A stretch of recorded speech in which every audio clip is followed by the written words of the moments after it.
Bismillahirrahmanirrahim. Dear students, I am Dr. Yasir Khan from City College of Science and Commerce. बेटा हमने आज जो topic पढ़ना है वो है बायोलॉजिकल मेथड। बायोलॉजिकल मेथड जो है वो बोर्ड का हमारा इम्पॉर्टेंट जो है वो लॉन्ग क्वेश्चन है।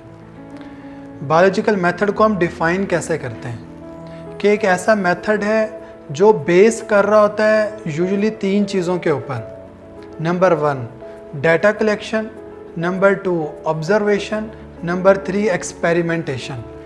यानी कि बायोलॉजी के अंदर प्रॉब्लम्स को सॉल्व करने के लिए एक जो मेथड है वो इन 3 चीज़ों के ऊपर बेस करेगा और इस मेथड को हम नाम देते हैं बायोलॉजिकल मेथड।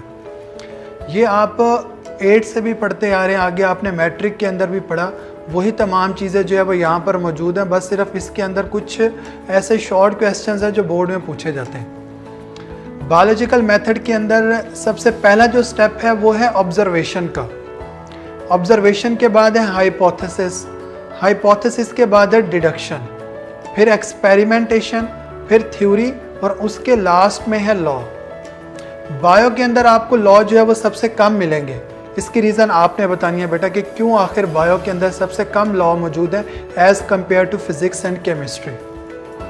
बेटा बायोलॉजिकल मेथड के अंदर सबसे पहला जो स्टेप है वो ऑब्जर्वेशन का है कि ऑब्जर्वेशन एक्चुअली है क्या। तो इसे हम कहते हैं it is actually the act of noticing something और जजमेंट फ्रॉम समथिंग सीन और एक्सपीरियंस्ड। यानी कि किसी भी चीज़ को नोटिस करना ऑब्जर्वेशन है। ऑब्जर्वेशन को हम परफॉर्म कैसे करवाते हैं, ऑब्जर्वेशन हम कर कैसे सकते हैं, वो हम करते हैं अपनी सेंसेस की मदद से। हमारे पास 5 डिफरेंट तरह की सेंसेस इस्तेमाल होती हैं ऑब्जर्वेशन के अंदर, जिसमें विजन भी है, हेयरिंग भी है, टच भी है, स्मेल भी है और टेस्ट भी है। ऑब्जर्वेशन 2 तरह की होती है, एक है क्वालिटेटिव ऑब्जर्वेशन और दूसरी है क्वांटिटेटिव ऑब्जर्वेशन। तो हमारे बोर्ड में सबसे पहला जो है वो यही डिफरेंस का शॉर्ट क्वेश्चन आता है कि क्वालिटेटिव और क्वांटिटेटिव ऑब्जर्वेशन के अंदर डिफरेंस लिख दें। देखिए बेटा क्वालिटेटिव ऑब्जर्वेशन किसी भी चीज़ की क्वालिटी, तो क्वालिटी के लिए ज़रूरी होता है कि हम बेसिकली उसके अंदर अपने सेंसेस का इस्तेमाल करें और किसी भी चीज़ की क्वालिटी को हम मेजर नहीं कर सकते। जैसा कि एक तरह की क्वालिटी है शराफत, तो मैं ये नहीं कह सकता कि कोई भी शख्स जो है वो कितने किलोग्राम शरीफ है। इसी तरह से बेटा हमारे पास जो है वो फ्रेगरेंस है, मैं ये नहीं कह सकता कि ये जो है वो किसी भी शख्स ने अगर कोई परफ्यूम लगाया तो मैं ये नहीं कह सकता कि इसमें से इतने किलोग्राम जो है वो खुशबू आ रही है। तो क्वालिटी को आप सिर्फ महसूस कर सकते हैं, आप उसको बेसिकली मेजर नहीं कर सकते, कोई इंस्ट्रूमेंट हमारे पास मौजूद नहीं है। क्वालिटेटिव ऑब्जर्वेशन के अंदर जो सबसे पहला पॉइंट मैंने लिखा हुआ है कि वो तमाम ऑब्जर्वेशन है जिसके अंदर हम अपनी सेंसेस का इस्तेमाल करते हैं। क्वांटिटेटिव ऑब्जर्वेशन वो ऑब्जर्वेशंस हैं जिनको हम इंस्ट्रूमेंट्स की मदद से मेजर कर सकते हैं, जिसमें बीकर्स भी आ जाते हैं, थर्मामीटर्स भी आ जाते हैं। जो हमारे पास क्वालिटेटिव ऑब्जर्वेशंस होते हैं ये लेस एक्यूरेट है क्योंकि किसी भी इंस्ट्रूमेंट से मेजर नहीं हो रहे, हम सिर्फ उनको सेंस कर रहे हैं। जो क्वांटिटेटिव ऑब्जर्वेशंस होती हैं ये ज़्यादा एक्यूरेट होती हैं। तीसरा डिफरेंस मैंने लिखा है कि this can be observed but not measured. जो क्वालिटेटिव होती है मैंने पहले ही बताया, जो क्वांटिटेटिव होती हैं दिस कैन बी मेजर्ड। जैसा कि एग्जांपल में देखें कि flower is yellow in colour, sunflower है उसका येलो कलर होता है, तो हमने उस कलर को देखा किसकी मदद से, अपनी आइज़ की मदद से। इसी तरह से अगर आप क्वांटिटेटिव की एग्जांपल देना चाहें तो 1 लीफ इज़ 7 सेंटीमीटर, कोई लीफ है उसका साइज़ हमने किसी भी इंस्ट्रूमेंट की मदद से मेजर किया। तो ये 2 तरह की ऑब्जर्वेशन है। एक तरह की ऑब्जर्वेशन को हम कहते हैं कि क्वालिटेटिव ऑब्जर्वेशन और दूसरी तरह की ऑब्जर्वेशन को हम कहते हैं कि it is actually the quantitative observation. बेटा बायोलॉजिकल मेथड के अंदर जो दूसरा पॉइंट है वो है हाइपोथेसिस का। हाइपोथेसिस का जो लफ्ज़ी मतलब होता है वो होता है मफरूज़ा, किसी भी चीज़ को फ़र्ज़ कर लेना। हाइपोथेसिस बेसिकली है क्या, ये कोई भी आइडिया है या किसी भी चीज़ की एक्सप्लेनेशन है जिसको हम बाद में टेस्ट कर रहे होते हैं, हम स्टडी कर रहे होते हैं, हम उसकी एक्सपेरिमेंटेशन कर रहे होते हैं। इसको हम हाइपोथेसिस का नाम देते हैं। जैसे हमारी बुक ने डिफाइन किया कि it is actually the tentative explanation of observation. Tentative का मतलब होता है टेम्परेरी, यानी कि परमानेंट नहीं है, आर्जी है। अगर तो वो हाइपोथेसिस बाद में सही साबित हो जाता है तो वो थ्योरी बन जाता है। अगर वो हाइपोथेसिस जो है वो सही साबित नहीं होता तो वो फिर वहीं पे ख़त्म हो जाता है। तो इस वजह से हम कहते हैं कि it is actually the temporary. Hypothesis हम काफ़ी सारे तरीक़ों से बना सकते हैं, जिसमें से एक जो तरीका है वो है डिडक्टिव और इंडक्टिव रीजनिंग का। डिड्यूस करना, किसी भी चीज़ को अखज़ करना। रीजनिंग हम कहते हैं वजूहात को, कि दो तरह से हम हाइपोथेसिस बना सकते हैं, या डिडक्टिव रीजनिंग से बना सकते हैं या फिर इंडक्टिव रीजनिंग से बना सकते हैं। और ये हमारे बोर्ड में शॉर्ट क्वेश्चन आता है, लेकिन डिफरेंस की फॉर्म में आता है कि differentiate between the deductive and the inductive reasoning. Deductive है कि अगर हम जनरल से स्पेसिफिक की तरफ मूव कर रहे हो, कोई जनरल बात करें और उससे हम स्पेसिफिक बात की तरफ जा रहे हो, तो इस तरह की रीजनिंग को हम कहते हैं कि ये डिडक्टिव रीजनिंग है। इंडक्टिव रीजनिंग क्या होती है? अगर हम स्पेसिफिक से जनरल बात की तरफ जाएंगे तो ये जो है वो इंडक्टिव रीजनिंग होगी। जो डिडक्टिव रीजनिंग होती है इसके अंदर हम स्पेसिफिक कंक्लूजन्स को ड्रॉ करते हैं कुछ जनरल ऑब्जर्वेशन से। जो इंडक्टिव रीजनिंग होती है उसके अंदर हम कुछ जनरल कंक्लूजन्स को ड्रॉ करते हैं कुछ स्पेसिफिक ऑब्जर्वेशन से, क्योंकि ये मूव कर रही होती है स्पेसिफिक से जनरल की तरफ। जो तीसरा पॉइंट मैंने लिखा हुआ है वो ये लिखा हुआ है कि in the deductive reasoning your conclusion will be correct if all the statement you से इज करेक्ट। आपका जो रिजल्ट निकलेगा वो करेक्ट होगा अगर आपके सारे जो स्टेप्स हैं वो ठीक है। इंडक्टिव रीजनिंग के अंदर हम ये नहीं कह सकते कि हमेशा जो है वो करेक्ट रिजल्ट्स आ रहे हैं, ठीक है, वो इंडक्टिव रीजनिंग है। सबसे लास्ट में ना इन दोनों की एग्जाम्पल हमारी बुक के अंदर मौजूद है। जैसा कि मैं डिडक्टिव रीजनिंग की एग्जांपल बताऊं कि if all the birds have wings, जितने भी परिंदे हैं उन तमाम के जो है वो विंग्स मौजूद हैं जिसकी मदद से वो फ्लाइंग कर रहे हैं। तो मैंने एक बात को फ़र्ज़ कर लिया कि तमाम जो बर्ड्स हैं ना उनके विंग्स मौजूद हैं। स्पैरोज आर बर्ड्स, जो स्पैरोज है वो भी बर्ड है। तो इसका मतलब क्या हुआ कि स्पैरो के विंग्स होंगे या नहीं होंगे? तो इस बात से हमने एक रिजल्ट निकाला, then sparrows will have wings, तो उसके भी क्या होने चाहिए? उसके विंग्स होने चाहिए। तो हमने क्या की, पहले जनरल बात की। जनरल बात क्या थी? हमने तमाम परिंदों की बात कर ली। फिर हम एक स्पेसिफिक बात की तरफ आए, वो क्या था? स्पैरो के बारे में हमने बात की। तो जनरल से स्पेसिफिक की तरफ मूव करना कौन सी रीजनिंग होती है? डिडक्टिव रीजनिंग कहलाती है। इंडक्टिव रीजनिंग स्पेसिफिक से जनरल की तरफ आना, यानी कि पहले आप स्पैरो की बात कर लें कि if the sparrow have wings and sparrow is a bird then all the birds have wings, यानी कि स्पैरो एक बर्ड है और उसके विंग्स मौजूद हैं। तो इसका मतलब है जितने भी बर्ड्स होंगे उन तमाम के जो है वो विंग्स होंगे। तो ये है स्पेसिफिक बात से जनरल बात की तरफ आना। तो हम हाइपोथेसिस जो है वो डिडक्टिव और इंडक्टिव रीजनिंग से बना सकते हैं। बेटा बायोलॉजिकल मेथड के अंदर ना हम हाइपोथेसिस और भी काफ़ी सारे तरीक़ों से बना सकते हैं। जैसा कि आपको पहले पॉइंट में यहाँ पे नज़र आ रहा है इमेजिनेशन। इमेजिनेशन का मतलब होता है सोच, तख़य्युल। इमेजिनेशन क्या है? जैसा कि मैं कहता हूँ कि आइंस्टाइन है, उसने अपना जितना भी काम किया ना वो सारा का सारा जो है वो इमेजिनेशन के ऊपर किया। उसने हर चीज़ को इमेजिन किया। जैसा कि उसने कहा E=mc², उसने हर चीज़ को जो है वो इमेजिन किया। इस बेस पे आप हाइपोथेसिस बना सकते हैं। दूसरा है एस्थेटिक प्रेफरेंस, यानी कि किसी भी चीज़ का अच्छा लग जाना और उस बेस पे उसको प्रेफर करना, तरजीह देना। जैसा कि मैं किसी शख्स को देखता हूँ और मुझे उसकी आंखें जो है वो बहुत ज़्यादा प्यारी लगती हैं, तो मैं कहता हूँ कि अगर इसकी आंखें प्यारी हैं तो इसका दिल भी बहुत प्यारा होगा। तो मैंने इस बेस पे जो है वो मफरूज़ा बना लिया। तो ये मेरी एक एस्थेटिक प्रेफरेंस है। तीसरा आपको जो यहाँ पे पॉइंट नज़र आ रहा है वो है रिलीजियस और फिलोसफिकल आइडियाज़। रिलीजियस आइडियाज़ क्या हैं? जैसा कि हम कहते हैं कि जो इंसान है उसे अल्लाह ने अशरफुल मखलूक़ात बनाया है। इंसान की जो पैदाइश है वो बंदर से नहीं हो सकती, ये हमारा रिलीजियस बिलीफ है। तो इस तरह के बिलीफ रखना, इस बेस पे भी आप हाइपोथेसिस बना सकते हैं। तीसरा है compare and analogy with other process. Second year के अंदर ना आप होमोलोगस और एनालॉगस ऑर्गन्स को स्टडी करेंगे। होमोलोगस ऑर्गन्स वो तमाम ऑर्गन्स होते हैं जिनका स्ट्रक्चर सेम और फंक्शन डिफरेंट हो।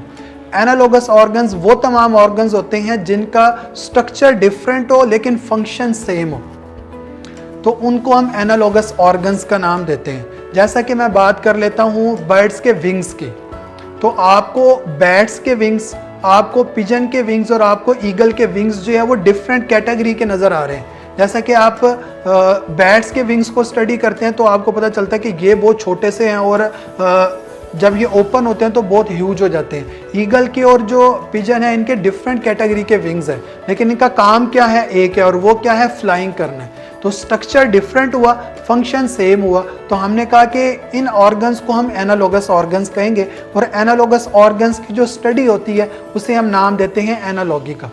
कंपेयर एंड एनालॉगी क्या है आखिर ये? जैसा कि आप ह्यूमंस के अंदर देखें, अपेंडिक्स का क्या रोल है? कोई रोल नहीं, वेस्टिजियल ऑर्गन है। तो इस बेस पे हम कंपेयर करते हैं किसी चीज़ को कि आखिर फिर ह्यूमंस के अंदर जो है वो अपेंडिक्स का क्यों मौजूद है। तो हम कहते हैं क्योंकि हमारे आबाओ अजदाद के अंदर मौजूद थी, उस बेस पे हमारे अंदर भी मौजूद है। तो हमने चीज़ों को कंपेयर कर लिया, तो उस बेस पे भी हम क्या कर सकते हैं, हाइपोथेसिस जो है वो बना सकते हैं। लास्ट में है discovery for one thing while looking for another thing. जैसा कि न्यूटन की बात कर लेते हैं, न्यूटन ने लॉ ऑफ ग्रेविटी जो है वो प्रेजेंट किया। तो बेसिकली वो जो है वो गार्डन के अंदर गया हुआ था। मैं इस चीज़ को फ़र्ज़ कर लेता हूँ कि वो वहाँ पे वैसे ही बैठा हुआ था अपने ही ख्यालात के अंदर, और वहाँ पे उसने एक सेब को नीचे गिरते हुए देखा, और गिरते हुए जब उसने देखा तो उसने वहाँ पे एक हाइपोथेसिस बना लिया, और उसके बाद जो है वो उसका लॉ बन गया, लॉ ऑफ ग्रेविटी। यानी कि वो गया किसी और काम के लिए था उस गार्डन के अंदर, लेकिन वहाँ पे उसको एक और चीज़ की डिस्कवरी मिल गई। तो आप कोई और काम कर रहे हैं और उससे एक आपको नई चीज़ मिल जाए, तो इसे आप इस बेस पे भी आप हाइपोथेसिस बना सकते हैं कि discovery of one thing while looking for another thing. तो इन कुछ ऐसे पॉइंट्स हैं, इन बेस पे भी आप जो है वो हाइपोथेसिस बना सकते हैं। बेटा डिडक्शन क्या होती है और हाइपोथेसिस क्या होता है? डिडक्शन के बारे में हम जो है वो थोड़ा सा पहले पढ़ चुके हैं कि इसी की बेस पे जो है वो हम हाइपोथेसिस बना रहे होते हैं। तो डिडक्शन को हम कहते हैं these are actually the logical consequences of hypothesis. Deduction के बाद जो हमारा अगला स्टेप है, क्योंकि डिडक्शन हमारी बुक में ज़्यादा कोई डिटेल से नहीं है, अगला जो स्टेप है वो है एक्सपेरिमेंटेशन का, कि आपने किसी भी चीज़ को फ़र्ज़ कर लिया, फ़र्ज़ करने के बाद उसकी आपने एक्सपेरिमेंटेशन करनी है। एक्सपेरिमेंटेशन के रिजल्ट में आपने उस हाइपोथेसिस को ठीक भी साबित करना है। अगर वो हाइपोथेसिस ठीक साबित नहीं होगा तो फिर क्या होगा, वो हाइपोथेसिस जो है वो ख़त्म हो जाएगा। अगर वो ठीक साबित होता है तो वो थ्योरी की तरफ चला जाएगा। तो हमने उस चीज़ को टेस्ट करना है कि किसी भी चीज़ को जब हम फ़र्ज़ करते हैं तो उसके बाद हम उसकी टेस्टिंग लाजमी करते हैं। इसको हम नाम देते हैं कि it is actually the experimentation. बेटा एक्सपेरिमेंटेशन के बाद है थ्योरी। थ्योरी क्या होती है? अगर आपने काफ़ी सारे हाइपोथेसिस का टेस्ट किया और वो टेस्ट जो है वो सेम रिजल्ट को सपोर्ट कर रहे हैं तो वो थ्योरी बन जाती है। और कोई भी जो एक अच्छी थ्योरी होती है वो हमेशा प्रिडिक्टिव होनी चाहिए। प्रिडिक्टिव होने के साथ साथ उसके अंदर एक्सप्लेनेटरी पावर भी होनी चाहिए, यानी कि वो खुद को एक्सप्लेन भी कर सके। जैसा कि एक थ्योरी की हम बात कर लेते हैं, सेल थ्योरी। जो थ्योरी होती है वो ज़्यादातर पे अप्लाई होती है लेकिन सब पे अप्लाई नहीं होती। अगर थ्योरी सब पे अप्लाई होने लग जाए तो इसका मतलब है वो थ्योरी नहीं कहलाएगी, वो बल्कि क्या बन जाएगी, एक लॉ बन जाएगी जो एक कांस्टेंट फैक्ट ऑफ नेचर को एक्सप्लेन कर रहा होता है।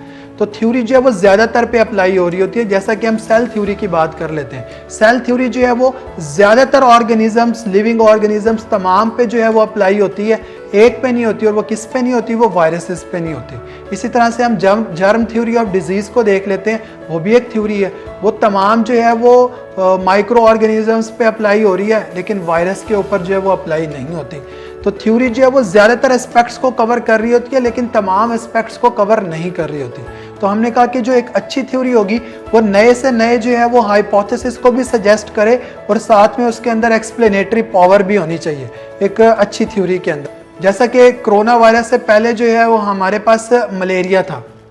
अब मलेरिया में क्या होता था कि लोग इस बात को कंसिडर करते थे, फ़र्ज़ करते थे कि ऐसी जगह से स्प्रेड होता है जो मडी प्लेस होगा या डर्टी प्लेस होगी, वहाँ से मलेरिया जो है वो ज़्यादा स्प्रेड करता है। तो फिर लोगों ने क्या किया, लोगों ने उसके ऊपर एक्सपेरिमेंटेशन करना शुरू कर दी कि जो मड वाला पानी था वो लोगों ने एक्सपेरिमेंट के तौर पे कुछ ऑर्गेनिजम्स को पिलाया लेकिन उसके अंदर जो है वो मलेरिया ट्रांसफ़र नहीं हुआ। इसका मतलब क्या हुआ, हाइपोथेसिस जो है वो गलत साबित हो गया। इसके बाद इन्होंने देखा कि जो मलेरिया के पेशेंट्स होते हैं ना, उनके ब्लड के अंदर जो है वो प्लाज्मोडियम मौजूद होता है हर पेशेंट के अंदर। जब ब्लड टेस्ट किया गया तो वाकई प्लाज्मोडियम मौजूद था और यहाँ से एक थ्योरी बन गई कि किस तरह से जो मलेरिया है वो ट्रांसफ़र हो रहा है लोगों के अंदर। फिर इसी थ्योरी ने नए हाइपोथेसिस सजेस्ट किए क्या कि सोर्स ऑफ प्लाज्मोडियम क्या है। सोर्स ऑफ प्लाज्मोडियम जो है वो फीमेल एनोफिलीज मॉस्किटो है। तो देखिए एक थ्योरी ने जो है वो नए हाइपोथेसिस भी सजेस्ट करना शुरू कर दिए। तो हमने कहा कि जो एक अच्छी थ्योरी होगी ना वो हमेशा नए हाइपोथेसिस भी सजेस्ट करेगी और साथ में उसके अंदर एक्सप्लेनेटरी पावर भी होनी चाहिए। थ्योरी के बाद है अगला पॉइंट लॉ। लॉ के बारे में मैंने आपको बताया कि ये जो है वो कांस्टेंट फैक्ट ऑफ नेचर को एक्सप्लेन करता है। लॉ क्या होता है कि अगर जो है वो थ्योरी फॉल्सिफाइड नहीं हो सकेगी, गलत साबित नहीं हो सकेगी, तो इसको हम लॉ को कहते हैं it is actually the irrefutable theory which can not be falsified. एक ऐसी थ्योरी जिसको झुटलाया ना जा सके वो लॉ बन जाता है। लॉ की जो एग्जाम्पल है वो दो हैं।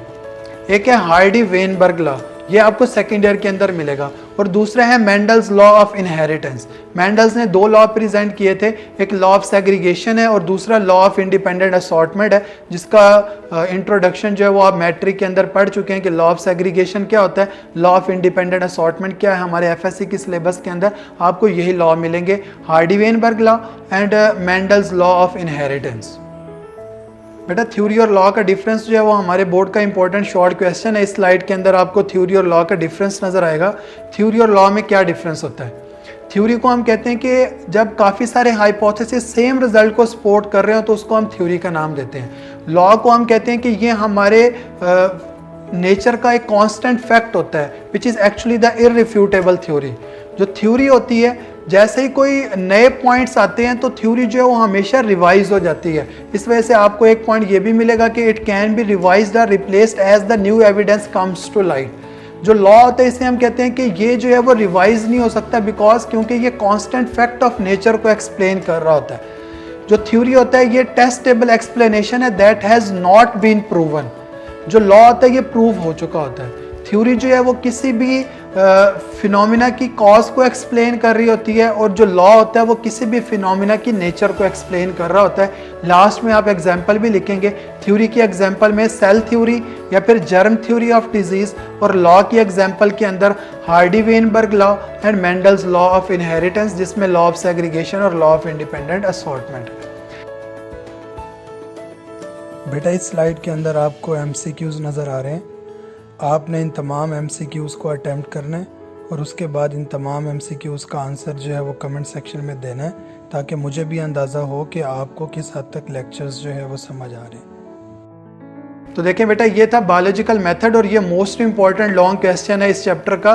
तो हम यहाँ पर हमारा जो लेक्चर है वो इख्तिताम पजीर होता है। आपने इसमें से कोई भी क्वेश्चन पूछना हो तो आप कमेंट सेक्शन के अंदर क्वेश्चन पूछ सकते हैं।